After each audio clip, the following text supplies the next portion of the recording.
Shivamogga KSRTC bus ನಿಲ್ದಾಣದಲ್ಲಿ ಸರಿಯಾದ ಸಮಯಕ್ಕೆ ಬಸ್ ವ್ಯವಸ್ಥೆ ಇಲ್ಲದ ಕಾರಣ ಸಾರ್ವಜನಿಕರು, ವಿದ್ಯಾರ್ಥಿಗಳು ತೊಂದರೆಗೆ ಒಳಗಾಗುತ್ತಿದ್ದಾರೆ.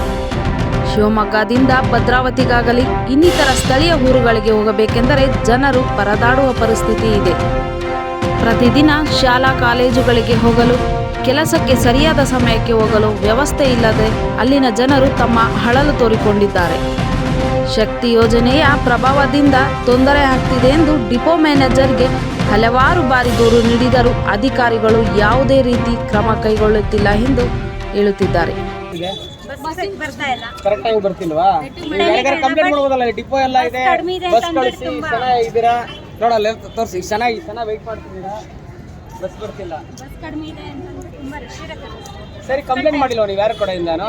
ಅಟ್ಲೀಸ್ಟ್ ನಿಮ್ಮ ಕಾಲೇಜ್ ಕಡೆ ನಾವು ಲೆಟ್ರ್ ಕೊಡೋದಾಗ್ಲಿ ಅಥವಾ ಡಿಪೋದವ್ರಿಗೆ ಒಂದು ತಿಳಿಸೋದಾಗ್ಲಿ ಯಾವ ಪ್ರಯತ್ನ ಮಾಡಿಲ್ವಾ ನೀವು? ಏನು ಮೇಡಮ್, ರೆಗ್ಯುಲರೇ ಓಡಾಡ್ತೀವಿ ಸರ್. ಹೌದು, ಇದು ಪ್ರಾಬ್ಲಮ್ ಆಗ್ತಿರೋದು ನಿಜ. ನಮಗೆ ಸೀಟ್ ಇರಲಿ, ನಿಂತ್ಕೊಂಡು ಹೋಗೋಕೆ ಜಾಗ ಸಿಕ್ಕರೂ ಸಾಕು ಅನ್ನೋಷ್ಟು ಇದೆ ನಮ್ಮ ಪರಿಸ್ಥಿತಿ.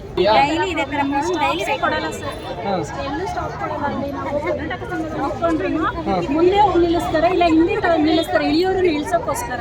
ಮತ್ತೆ ನಮಗೆ ಯಾರನ್ನೂ ಹತ್ತಿಸ್ಕೊಳ್ಳಲ್ಲ. ಹೆಂಗಸರು ಗುಂಪಾಗಿ ನಿಂತಿದ್ರೆ ಕಂಪಲ್ಸರಿ ಹತ್ತಿಸ್ಕೊಳ್ಳಲ್ಲ ಸರ್, ಹೋಗ್ಬಿಡುತ್ತೆ ಸರ್. ಈ ಥರ ಎಲ್ಲ ನಡೀತಿದೆ. ಸ್ಟಾಪ್ಸಿಗೆ ಯಾವುದೋ ಸ್ಟಾಪ್ ಕರೆಕ್ಟಾಗಿ ಕೊಡ್ತಾ ಇಲ್ಲ, ಯಾರು ಕೂಡ ಸರಿಯಾಗಿ ರೆಸ್ಪಾನ್ಸ್ ಮಾಡ್ತಿಲ್ಲ. ಒಟ್ಟು ಫ್ರೀ ಮಾಡಿ ಹೆಣ್ಮಕ್ಳಿಗೆ ರೆಸ್ಪೆಕ್ಟೇ ಇಲ್ಲ, ಅಷ್ಟಂತ ಹೇಳ್ಬೋದು ಸರ್. ಇವಾಗ ಶಿವಮೊಗ್ಗ ಬಸ್ ಸ್ಟ್ಯಾಂಡ್ ಎಷ್ಟೊತ್ತಿಂದ ಬಸ್ಸಿಗೆ ಕಾಯ್ತಿದ್ದೀರಾ? ಕಾಯ್ತೀವಿ. ಯಾವ ಊರಿಗೆ ಹೋಗ್ಬೇಕಿತ್ತು? ಯಾವ ಊರಿಗೆ? ಶಿವಮೊಗ್ಗ ಭದ್ರಾವತಿ ಬಸ್ ಬಂದು 2 ಅವರ್ ಆಯ್ತಾ ಬಸ್ಸಿಗೆ? ಅವಾಗಿಂದ ಕಾಯ್ತಿದ್ರು, ಬಸ್ ಬಂದಿಲ್ಲ. ಈ ಕಡೆ 2 ಅವರಿಂದ ಬಂದಿಲ್ಲ. ಯೋಜನೆ ಯಾವತ್ತಂತೂ ಅವತ್ತಿನಿಂದ ಬಸ್ಸಿನ ಪ್ರಾಬ್ಲಮ್ಮು. 5 ಗಂಟೆ ಮೇಲೆ ಬಸ್ ಇರಲ್ಲ, 11 ಗಂಟೆಗೆ ಒಂದೊಂದು ಬಸ್ ಇರುತ್ತೆ. ಅದರಲ್ಲಿ ಜನ ಇಷ್ಟೇ ಇದಕ್ಕೂ ಡಬಲ್ ಜನ ಇರ್ತಾರೆ.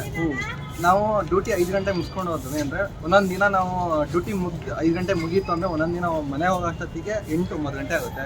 ಇಲ್ಲಿ ಇವ್ರಿಗೆ ಕೇಳಿದ್ರೆ ಡಿಪ್ಪೋದವ್ರಿಗೆ ಕೇಳಿ, ಅವ್ರಿಗೆ ಕೇಳಿ, ಇವ್ರಿಗೆ ಕೇಳಿ ಅಂತ ನಮ್ದು ಇದು ಪ್ರಾಬ್ಲಮ್ ಯಾರೂ ಸಾಲ್ವ್ ಮಾಡ್ತಾ ಇಲ್ಲ. ತುಂಬ ದಿನದಿಂದ ಭಾರಿ ಕಷ್ಟ ಆಗ್ತಾ ಇದೆ. ಯಾವ ಶಕ್ತಿ ಯೋಜನೆ ಅಂತ ಗೊತ್ತಿಲ್ಲ.